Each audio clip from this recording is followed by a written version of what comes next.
más importante que ha sucedido en la transición Roberto, española. ¿quieres que nos cierren hoy el canal también, no? Por lo que veo. Porque... Madre mía.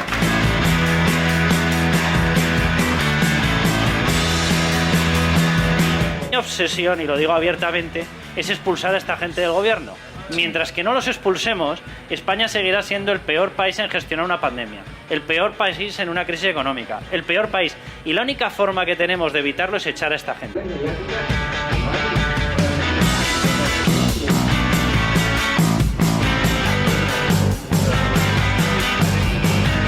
Los menas es otro caso típico, ¿no? En aras de la bondad y de la hermandad entre los pueblos, y pues se permite un tipo de cosas que no tendrían por qué permitirse, pero es el país que tenemos.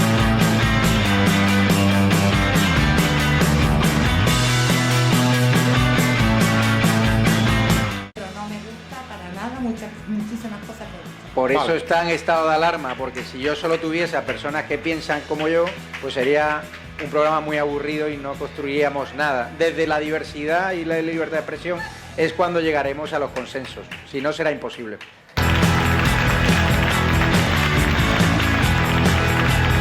Y yo lo que veo más grave de este país, aparte de la política, la economía, etcétera, es la actitud de la gente. Yo veo una actitud de la gente, con todo el respeto, depresiva, una actitud de gente que no sabe dónde esconderse, una actitud de gente que hay un problema y tiene miedo a explicarlo, una actitud de gente que en el fondo, los que hemos hablado mucho de Cataluña, parece a veces la frase que ya se hacía en Cataluña, que en Cataluña no hacía falta políticos, hacía falta un autobús de psiquiatras.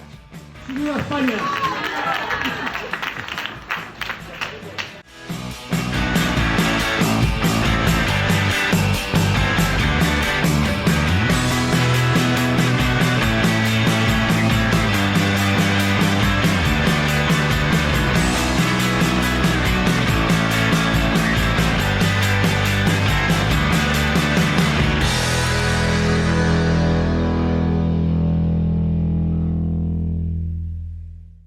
Hola, bienvenidos a este especial de estado de alarma dedicado a la vuelta a las aulas. En estos días estaremos dando voz tanto a profesorado, alumnos y miembros de la comunidad educativa en general por la frustración y consternación que están sufriendo, dado que se acerca el curso escolar, el curso académico, y no tienen una respuesta clara de qué va a pasar, tanto en términos académicos como sanitarios, como profesionales con su futuro. Hoy, para hablar de este tema, tenemos a una invitada de lujo, a Silvia Balmaña. Es profesora titular de Derecho Penal de la Universidad de Castilla-La Mancha y además ha sido durante la 11ª y la 13ª legislatura diputada nacional y portavoz de universidades. Hola Silvia, muchas gracias por estar aquí. Encantada, muchísimas gracias por haberme invitado a participar con vosotros en este especial. Muchas gracias Silvia. Bueno, queríamos contar contigo porque eres una profesional, conoces el mundo universitario de arriba abajo. En este momento hay más de 1,5 millones de universitarios que están pendientes de sus exámenes, de sus matrículas, que no saben qué va a pasar con su futuro profesional. Y asimismo hay más de 100.000 docentes e investigadores que están pendientes también de su futuro. Pero principalmente ambos grupos comparten un problema común, un miedo, y es el tema sanitario. O sea, todos tenemos miedo a enfermar. El ministro Castel, que es el máximo responsable de universidades en este sentido, está sin aparecer. Nadie sabe dónde está. No aparece desde antes del verano. La crisis sanitaria se está agravando en las últimas semanas. Los rebrotes crecen. Y yo, como una persona ligada a la universidad, que además ha ocupado varios cargos de responsabilidad dentro de ella, te quería preguntar, en estas condiciones, ¿es posible volver a las aulas? Tú, como profesora, tus compañeros, ¿tenéis miedo de incorporaros? Yo creo que en estas condiciones y en cualquier condición es deseable volver a las aulas. Sería importante poder hacerlo, pero fundamentalmente en esta situación yo creo que lo que más nos preocupa a los profesores, a los alumnos y a los padres es la falta de certezas. Esas certezas que el Ministerio, desde luego, tendría que darnos y que no nos están dando. Estamos dependiendo de la buena voluntad de nuestras universidades, de nuestros decanos, ¿no? De la organización de nuestras facultades, que yo desde luego puedo decir en primera persona que en la Universidad de Castilla-La Mancha, pues por ejemplo, se está haciendo esas tareas, las estamos haciendo desde el mes de junio. Pero sin embargo, no hay una coordinación entre los ministerios. No puede suceder que cada universidad tome unas medidas y tome unas decisiones cuando hay decisiones que le exceden, porque la universidad no es una autoridad sanitaria. Luego tenemos también el problema de que esas decisiones van a afectar de una manera muy directa a nuestros alumnos.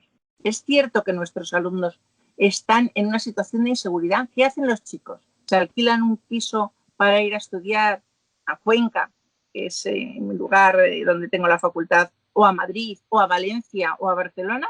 No se lo alquilan, mejor se compran un portátil. ¿En qué invierten esos recursos que además para las familias muchas veces son cada vez más escasos? Porque los padres están en ERTE o porque los padres se han ido al paro gracias también al buen hacer de este gobierno. Bueno, todas esas faltas de certezas son muy graves. Más graves, fíjate, incluso me atrevería yo a decir que los propios riesgos para la salud pública, porque el riesgo en la universidad puede estar más controlado incluso que en el colegio. Estamos tratando de adultos, aunque sean adultos jóvenes, y por lo tanto tú puedes pedir o incluso exigir a los alumnos que cumplan determinadas medidas en las aulas e intentar minimizar el riesgo. Pero para hacer todo eso necesitas protocolos claros, necesitas guías claras, necesitas acciones claras. Y no puedes dejarlo todo en manos de la universidad. Y desde luego muchísimo menos puedes dejarlo todo en manos del colegio. Es que los directores de los colegios no pueden ser los responsables sanitarios. ¿Y qué pasa si el curso no tiene un plan B y luego los niños se contagian? ¿Qué pasa si se contagia el maestro?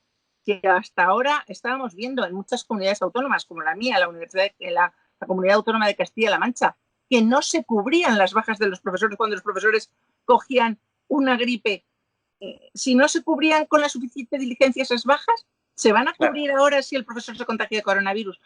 Tantas incertidumbres son seguramente la situación más peligrosa para comenzar un curso sin un plan B, que parece que es una regla. Por ejemplo, Silvia, la Universidad de Almería cuenta con un campus único donde se concentran hasta 13.000 alumnos. O sea, no es exactamente la Universidad de Castilla-La Mancha, tiene diferentes campus, pero también entiendo que dentro de cada campus habrá hasta miles de alumnos. Claro. Entonces, si este verano, la apertura del ocio nocturno, de las discotecas, ¿no?, se han producido rebrotes en locales de 300, 400 o 500 personas, ¿qué no se puede producir en universidades con miles de personas, ¿no? Entonces sí que te preguntaba, en calidad de profesora y, bueno, estás con tus compañeros, ¿qué opináis realmente? ¿Creéis que va a ser posible, con los protocolos que cada universidad está adoptando, sin un criterio general, ¿no?, basado en argumentos rigurosos? O sea, ¿creéis que va a ser posible incorporarse a la universidad y que el curso se desarrolle con normalidad? ¿O crees que al final va a haber de nuevo una vuelta a casa? Pues yo, sinceramente, me gustaría ser más optimista. Yo no creo que se pueda incorporar a una docencia totalmente presencial. Y por lo tanto creo que va a ser más que difícil que podamos tener las aulas como no ya en condiciones normales, que eso lo descartamos de manera absoluta, sino con un mínimo de ocupación razonable y continuada en el tiempo. Pero yo creo que además todo pasa por un elemento muy importante, que es que no se nos ha preguntado a los profesores y no se ha preguntado a los alumnos. Yo muchas veces decía, bueno, ¿y por qué no se da directamente la opción a los alumnos universitarios que quieran seguir la enseñanza a distancia para poder hacerlo? No haciendo turnos, no haciendo rotaciones, no diciendo tú vienes una semana sí y una semana no, que no sé yo si eso es, bueno, los expertos sanitarios tendrán que decir si eso es un mecanismo de evitación de contagios realmente riguroso. Decía, bueno, ¿por qué no se les dice directamente, tú quieres seguir las clases a través de un dispositivo o quieres hacerlo físicamente? Porque también tenemos que pensar que en la universidad, y lo hemos hecho durante el tiempo que hemos estado confinados en casa, en la clase puede ser presencial a través de una pantalla. No deja de ser presencial, porque estoy en comunicación con el alumno de la misma manera que estoy en comunicación ahora mismo contigo. No estamos sentados en la misma mesa, pero nos estamos comunicando de manera muy directa. Pero es verdad que esto que vale para la universidad es mucho más difícil en otros ámbitos. A mí el problema de la universidad me preocupa fundamentalmente por la falta de certezas, por la falta de seguridades, más que por los riesgos concretos. Porque sí que es verdad que este verano se ha producido un rebrote en el ocio nocturno que ha afectado a muchos jóvenes. Pero yo creo que en la entrada a las aulas esos temas pueden estar mejor controlados. Me hablabas de la Universidad de Almería, yo te hablaba de la Universidad de Castilla-La Mancha, pero también conozco bien lo que está pasando en otras universidades, en la Universidad de Salamanca, en las universidades de la Comunidad Autónoma de Madrid, en Castilla y León, en Galicia, en Andalucía, en otras universidades. Están estableciéndose sistemas que dan cierta seguridad. Y sobre todo a mí lo que más me tranquiliza es que las universidades sí que están previendo generalmente ese plan B. Bueno, y si no podemos, pasaremos al siguiente nivel. Eso no lo está haciendo el gobierno. Me preguntabas, ¿nos preocupa el contagio? Bueno, pues no sé si a nosotros nos preocupa mucho el contagio, pero desde luego nos ocupa mucho que no nos contagiemos los profesores y que no se contagien los alumnos, que no se contagie el personal de administración de servicios. El ministro debe estar preocupadísimo por no contagiarse él, porque está absolutamente desaparecido. Y en ese sentido te preguntaba, Silvia, ¿qué te parece que el máximo responsable de universidades en este país esté desaparecido? O sea, que desde antes del verano no dé la cara. Bueno, la verdad es que, como ha sido un despropósito desde el principio, se nos ha intentado vender que un ministerio de universidades era la panacea que iba a resolver todos los problemas de la universidad. Y lo único que ha hecho ha sido fragmentar la educación en 3 ministerios, educación, universidades y ciencia, que se tiran la pelota unos a otros cuando no se la tiran directamente a las comunidades autónomas. A mí me parece indignante que el propio ministro Castells, que decía que no tenía ningún sentido su ministerio, claro, está haciendo gala de eso, de que su ministerio no tiene ningún sentido, porque lo único que ha hecho ha sido comparecer una vez en el Congreso de los Diputados y desaparecer. Y desaparecer. Es vergonzoso que un señor que tendría que estar tomando las riendas, tendría que estar contribuyendo a unificar esos criterios. Es que no vale decir, es la autonomía universitaria. Pues bueno, si tenemos autonomía universitaria, nos sobra el Ministerio de Universidades. No se puede sorber y soplar a la vez. O es útil o no es útil. Y si no es útil, estamos manteniendo de manera absurda un ministerio que lo único que sirve es para crear confusión. Si no da garantías, si no da seguridades, lo mejor que puede hacer es volverse a su casa y además así estará mucho más tranquilo y mucho más protegido. A mí me parece indignante. ¿Cuál es la respuesta del ministro Castells a esta crisis? Nos vuelve a sacar, y tenemos los profesores de las universidades españolas otra vez invadidos los correos electrónicos de comunicaciones de los sindicatos, nos vuelve a sacar el tema de una nueva ley de universidades y de un estatuto del personal docente investigador, del PDI. ¿Vale? Muy bien. Si esto es un poco desviando la atención, ¿no? Es importantísimo, pero no es lo urgente. Lo urgente es que en un mes estamos empezando las clases. Cuidado, en un mes, porque todas las universidades, o prácticamente todas las universidades, han decidido no empezar en los próximos días. Han decidido empezar a finales de septiembre. ¿Es eso o no es eso una muestra de prudencia que están dando las universidades y que no ha dado el ministro? Totalmente, pero además, Silvia, esto no es un problema solo de universidades, sino que también está en los colegios, en los institutos, ¿verdad? Y en este sentido, la ministra Celaá pues tiene también a toda la comunidad educativa de punta. O sea, ella directamente se ha quitado la responsabilidad de encima, le ha lanzado la pelota a las comunidades autónomas, ¿no? Esgrimiendo esa competencia en educación, pero es que sus propios socios de Podemos la han criticado. O sea, le han dicho que se quita la responsabilidad y que no está afrontando el problema. Hay padres que no pueden dejar a su hijo en casa porque tienen que irse a trabajar. Hay padres que tienen patología o que conviven con los abuelos, que tienen miedo que los hijos cuando vuelvan a casa los contagien. Hay padres que tienen niños con necesidades educativas y que tienen que dar una atención personalizada. Profesores con patología, con diabetes, con un soplo en el corazón, o profesores interinos que necesitan trabajar, ¿no? Y para todo eso no hay un criterio unitario, o sea, no hay unas directrices que den certeza y que den seguridad. Y en cambio en el gobierno se pelean, o sea, lanzan la pelota a las comunidades autónomas y ellos mismos se critican. No hay un criterio unitario ni entre el ministro de Universidades, de Podemos, entre la ministra Celaá, del PSOE, ni entre los mismos miembros del gobierno en general. Entonces, ¿a ti te parece que una crisis como esta se puede gestionar por un gobierno en el que no se ponen de acuerdo ni ellos mismos. No, y además, sobre todo, porque la gestión que están haciendo, lo que está demostrando es que son ministerios absolutamente superfluos, porque si resulta que en la mayor crisis que tenemos y en la que necesitamos una mayor presencia de un elemento unificador en las comunidades autónomas, como es las directrices claras del Ministerio de Educación y del Ministerio de Sanidad, para garantizar una vuelta a las aulas que sea segura para profesores, para alumnos, para padres, para toda la comunidad educativa. Bueno, pues si no sirven para eso, ¿para qué sirven los ministerios? ¿Para dar titulares? ¿Para colocar amiguetes? Es que no se entiende muy bien. Ya sabemos que las competencias están transferidas a las comunidades autónomas y las competencias están articuladas sobre unas determinadas cuestiones, pero es que el Estado sigue manteniendo competencias en materia de educación y tiene que ejercer esas competencias. Y ahora es el momento paradigmático para mantener esas competencias. Pero ¿para qué sirve lanzar la pelota? Bueno, pues sirve para una cosa muy sencilla y lo vais a entender con un ejemplo.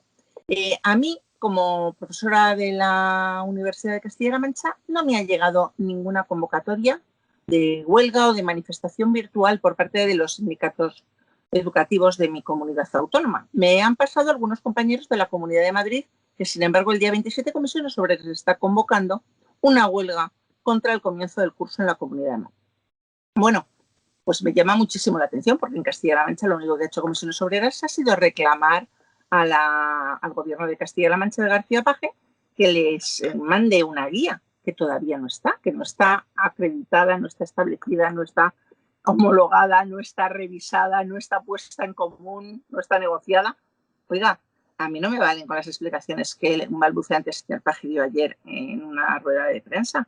Es que yo lo que necesito también es tener certezas, porque sí que es cierto que hay padres que están trabajando y necesitan la vuelta de los niños al colegio. Pero es que el colegio no es solamente una guardería de niños, un sitio que facilita o favorece la conciliación familiar, con ser eso muy importante. Fundamentalmente lo que hace el colegio es garantizar la igualdad de derechos de todos los niños a tener la mejor educación, la más excelente. Y eso pasa por garantizar que esos niños van a estar seguros en el aula. Y pasa por garantizar que esas familias que mandan a sus hijos al colegio van a estar seguras de que sus hijos no van a contagiarse y no van a contagiar a otros cuando estén en el colegio. Y que esos profesores están también seguros en el colegio. Aulas burbuja puede ser una solución, pero hay que tener también previstas las diferentes alternativas. Porque decimos, los padres tienen que mandar a los niños al colegio porque ellos trabajan, ¿no? ¿Y quién va a recoger a esos niños? ¿Y quién va a llevar a esos niños al colegio? Porque en muchas ocasiones sabemos que son los abuelos. Entonces, es suficientemente grave y suficientemente seria esta situación como para no dejarle la improvisación.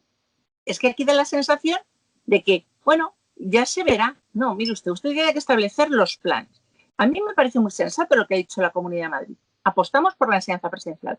Pues claro que sí, porque es un derecho esencial de los niños. Y no todos los niños tienen las mismas posibilidades. No es lo mismo el niño que se educa en su casa con unos padres que son maestros que el niño que se educa en su casa con unos padres que les cuesta trabajo leer y escribir. No es lo mismo y, por lo tanto, esa es la función fundamental del colegio. Conseguir que tengamos una sociedad que tenga una educación básica con la suficiente calidad como para poder subir de nivel, para poder pasar también de nivel. Pero eso solamente se puede conseguir si garantizamos que esa escuela sea segura. Porque si la escuela no es segura, y eso, la seguridad exige tener previstos todos los escenarios y tener descritos todos los escenarios. Y además que se pueda pasar de un escenario a otro con muchísima facilidad. Decías, bueno, es que no hay previsto nada. Oiga, es que desde que se terminó el curso académico pasado hasta ahora, lo único que sabemos es que los responsables se han ido de vacaciones. Es que no han hecho nada. Es que no tenían previsto. O ya se nos ha olvidado que había una crisis sanitaria y que esto iba a pasar. Totalmente, o sea, no han hecho nada durante todo el verano. Pero además, Silvia, la realidad es que ahora tenemos 17 recetas diferentes en cada comunidad autónoma. Y yo te pregunto, ¿pone eso de nuevo en tela de juicio las transferencias en educación o en sanidad a las comunidades autónomas, en una crisis tan grave como esta, va contra el derecho a la igualdad de oportunidades, que en cada comunidad autónoma haya un trato diferente o una receta diferente ante una crisis como esta? Bueno, yo creo que el cuestionamiento de las transferencias a las comunidades autónomas, que últimamente ha tomado pues un gran peso en la opinión pública, no se ve especialmente agravado por el hecho de la pandemia. Es verdad que tenemos un sistema fraccionado, tanto en sanidad como en educación, y el problema es que no se están dando los pasos necesarios para establecer los mecanismos que consigan igualdad. A mí no me preocupa que la gestión de la sanidad o de la educación la hagan las comunidades autónomas. Lo que me preocupa es que la atención sanitaria o la atención educativa no sea igual para todos los españoles donde quiera que estudien. Por lo tanto, no es un problema de quién ejerce la competencia, sino de cómo se ejerce la competencia. Y es un problema también de que el gobierno, que es el que tiene que velar para garantizar esa igualdad de todos los españoles, haga su trabajo, porque si no lo hace, entonces estamos teniendo el problema. Lo estamos viendo ahora y lo estamos todos sufriendo en nuestras propias carnes, pero esto lleva pasando mucho tiempo con los excesos que se han producido en Cataluña, los excesos que se han producido en el País Vasco. De aquellos polvos vinieron estos lodos. Y ahora el problema es que todos estamos enfangados en un lodazal que ha venido precipitado o que se nos ha manifestado de una manera mucho más rotunda, precisamente porque tenemos una crisis sanitaria de primer orden. Totalmente. Pero fíjate, Silvia, que ayer salía el presidente Sánchez en rueda de prensa y de alguna manera, en una actitud desafiante, ¿no? Animaba a las comunidades autónomas a que si no eran capaces ellas de afrontar la situación, que le pidieran el estado de alarma. Que él, ¿no? Que él vendría a arreglarlo. Entonces, ¿a ti te parece responsable que un presidente del gobierno, que es de alguna manera la máxima institución, ¿no? En vez de tener una actitud de cooperación, ¿no? Y de comprensión ante el problema, de alguna manera casi roce el chantaje con las comunidades autónomas o el desafío, ¿no? En este sentido? Bueno, la verdad es que Sánchez a mí ya ha agotado la capacidad de sorpresa que me causaba al principio. Yo decía, esto no puede ser, pero ya vemos que con él puede ser casi todo. Ese desafío lo que encubre es una enorme debilidad. Yo creo que el problema mayor que tiene Sánchez ahora mismo es que no sabe qué hacer y entonces prefiere utilizar una actitud provocadora incluso para desviar la atención. Porque mientras estamos hablando de si las comunidades autónomas deben o no pedir el estado de alarma, ni siquiera estamos hablando de si es el estado de alarma el instrumento que debería utilizarse. Yo no estoy de acuerdo con que estuviera bien utilizado el estado de alarma. Yo creo que la privación de libertades que se produjo durante la pandemia merecía un estado de excepción, no un estado de alarma. Pero sí que es cierto que la suspensión de determinados derechos fundamentales ahora mismo es posible, porque ya existen leyes orgánicas que permiten utilizar ese mecanismo para suspender en determinados casos los derechos fundamentales. Y está clarísimo en todas las leyes de salud pública de todos los países civilizados de nuestro entorno. Incluso en nuestra ley de salud pública, que es antigua y que no preveía situaciones como esta, existe esa posibilidad. Es verdad que avalada por un juez, y luego pues estamos viendo que hay jueces también pues de todos los colores, ¿no? No me refiero ideológicamente, aunque también, sino a la hora de interpretar la adecuación de las normas. Tenemos el caso en Comunidad Autónoma de Alcázar de San Juan y de Campo de Criptana por un lado. Tenemos el caso del juez que no ha avalado las medidas que ha adoptado la Comunidad de Madrid. Bueno, es que es tan sencillo como establecer que la competencia sea de los tribunales superiores de justicia o incluso del Tribunal Supremo. Oiga, lo que no puede ser es que en un pueblo entren en vigor unas normas y en el pueblo de al lado no entren en vigor las normas. Pero es que si me apuras, yo que soy de Guadalajara, estamos a 50 kilómetros de Madrid. No puede ser que lo que sea lícito en Guadalajara sea ilícito en Madrid o viceversa. No puede ser que en Guadalajara me obliguen a llevar la mascarilla y que no me obliguen a llevar la mascarilla en Alcalá de Henares, que está a 25 kilómetros de Guadalajara. Pues ya te cuento en los pueblos en los que vas dando un paseo y estás en la Comunidad de Madrid, te puedes quitar la mascarilla, pero cuando regresas a la provincia de Guadalajara, pues te tienes que volver a poner la mascarilla.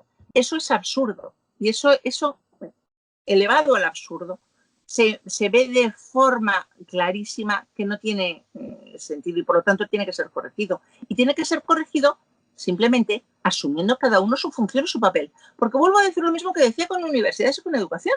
Es que si resulta que al final nos tienen que gobernar en las cosas importantes las comunidades autónomas, pues nos ahorramos al señor Sánchez, que por mí encantada, ¿eh? Claro.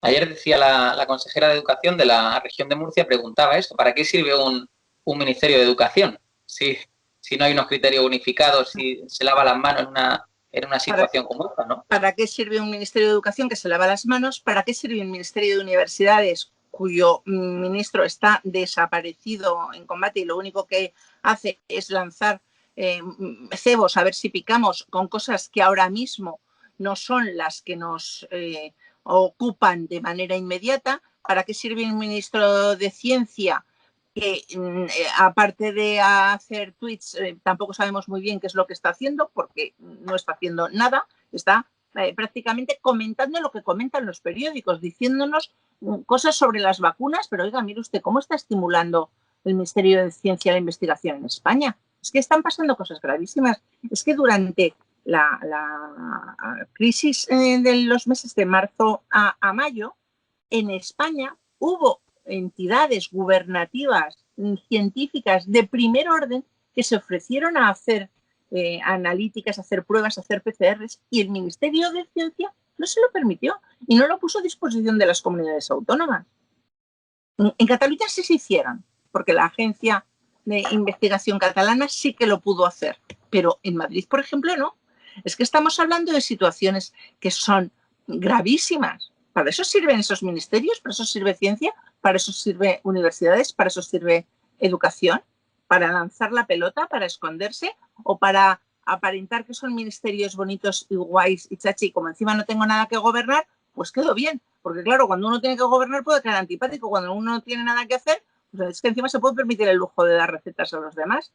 Pero si vamos a eso, ¿y para qué nos sirve el gobierno en general de España? Si el presidente del gobierno no es capaz de tomar una decisión ante una crisis sanitaria que afecta a toda España. ¿Y entonces, qué pasa si una comunidad autónoma no es capaz de controlar la situación de contagios y no pide el estado de alarma? ¿Lo va a establecer él por su cuenta solo para esa comunidad autónoma? Desde luego que parece todo un disparate, ¿no? Bueno, ¿tenéis ya día de incorporación en la universidad o no? Nosotros en principio tenemos prevista en la Universidad de Castilla-La Mancha incorporarnos a finales de septiembre, creo que el 29 de septiembre. Sería en principio la fecha que tenemos en incorporarnos a las aulas, porque de hecho ya estamos incorporados, ya estamos trabajando.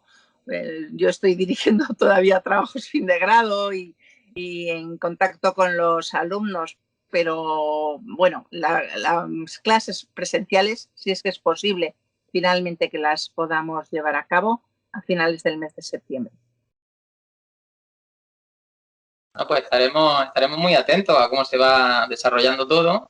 Muchísimas gracias, Silvia, por haber estado con nosotros, por habernos atendido. Siempre es un placer escucharte. Nada, encantada. Yo estoy muy contenta de hablar contigo. Me gusta mucho hablar contigo, lo sabes, porque eres una persona que tiene la cabeza muy bien amueblada y por lo tanto pues es siempre un placer. Confiemos en la responsabilidad de los españoles, de los alumnos. Los profesores están dando muestra de una generosidad extraordinaria, pero sinceramente, y para terminar, si me permites, me preocupa muchísimo que tengamos que salir a aplaudir a los profesores al balcón a las 8 de la tarde como el único recurso que nos ofrece el gobierno. Mucho me temo que si no se adoptan unas medidas muy contundentes y generales para toda España por parte del gobierno, la situación que vimos gravísima de contagios porque no había habido la preparación frente a la pandemia que sufrieron los sanitarios, el personal sociosanitario en los meses de marzo a mayo, se va a reproducir en el comienzo de curso. Ojalá no sea así, no lo deseo en absoluto y espero que no se produzca, pero me da miedo, la verdad. Me temo que no se están tomando medidas en España para poder atajarlo y que la buena voluntad y el buen hacer de las comunidades autónomas está muy bien, pero que se requieren criterios homogéneos y que se requieren criterios unificados.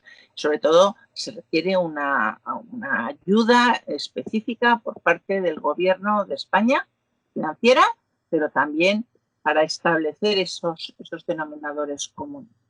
Y en cuanto a la universidad, pues, hombre, satisfecha porque creo que en términos generales las universidades españolas están actuando bien y están bueno, pues intentando hacer lo posible y lo imposible para evitar peligros a los alumnos y al personal. Desde luego, lo que os puedo trasladar de primera mano es que se está trabajando bien.